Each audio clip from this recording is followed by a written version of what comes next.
Do you think we got a shot? What do you think? The whole thing, the whole enchilada. What do you think for Michigan? Absolutely, yeah, absolutely. I'm not just saying this as because I went to school, but I know as an analyst. Yes, please. That's what I want. That's the analyst. What do you think? What do you think? Yeah. Now, do I got time to go into it, or you just want? No, go for it. No, yeah, sure. Okay, yeah. So Georgia, Georgia's number one defense in the country all year long. I did a tape on Saturday. I talked about Alabama's wideouts. I said John Mechie.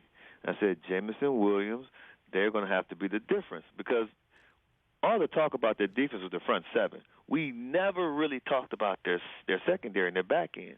And so what Bill O'Brien did, the offensive coordinator at Alabama did, which was brilliant, he found a way to neutralize that front seven. So once you neutralize the front seven, now you put the pressure on the back end, on the secondary. And they carved them up, bro. Man, I mean, they just ate them alive. And Jamison Williams had a hell of a day. So anyway, with that being said, I believe that Josh Gaddis, the offensive coordinator at Michigan, if you've really paid attention, he's in a hell of a rhythm right now calling games. He sure is. He's in a hell of a rhythm. And I also think that Michigan's defense is – people are going to say, Michigan want to line up and punch you in the mouth. That's what they want to do. That's not what we want to do, but that's what they want to do. But it's what they can do, and if you allow them to do it, they're going to do it. But they're multiple. Michigan's offense is very, very multiple. Most coordinators will tell you if you got to prepare for two quarterbacks, that's a headache. Well, you got to prepare for Cade McNamara, and you also got to prepare for this freshman, J.J. McCarthy. You got to prepare for three running backs. You got Blake Corum, who's lightning.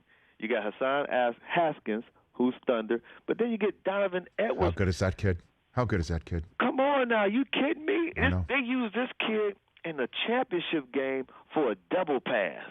That's right. And he also grabbed one with one arm, too. I know. So now you got three running backs. You got two legitimate tight ends, both of them in the championship game making one-handed grabs, both tight ends. And then you got wideouts. It's like you got three or four wideouts. All of them can make plays. And they use multiple personnel groupings, multiple sets, and then they'll slow it down for you. They'll get in the formation. Okay, to clap his hands, and they'll look to the sideline, and then they'll get the play. So my point is, this is going to be a huge challenge for Georgia's defense because there's just so much that they can do offensively and so much to defend. And then I'm not sure people were really impressed with Georgia's offense, especially under Stetson Bennett against Alabama. And Michigan has a pretty good defense, too. Mike McDonald, first-year defensive coordinator that came from the Baltimore Ravens, has been doing an outstanding job to the point where he actually out-coached Ryan Day. And people aren't giving Jim Harbaugh and McDonald and that staff enough credit for how they out-coached Ohio State a couple of weeks ago in that game. Hey, you watched all the way to the end. Thanks for that. Watch more right here.